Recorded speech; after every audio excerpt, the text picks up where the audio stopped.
My organization, which is all of engineering, is about 200 people. So we're about a third of the company.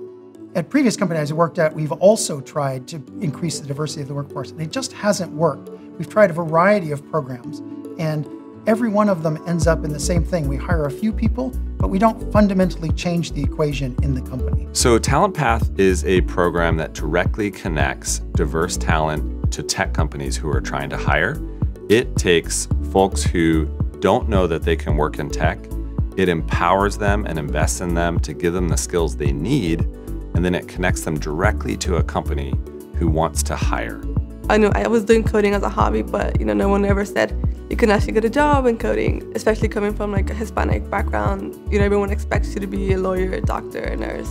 No one really goes into the tech field, and so it's just not an option. You can't be successful at TalentPath without having an internal fire that makes you a great engineer. And I think one of the great things about this is that we're going to fundamentally change the equation because we're going to have a new avenue the diverse candidates can come through. I love learning new languages. I'm on my fifth, speaking language right now.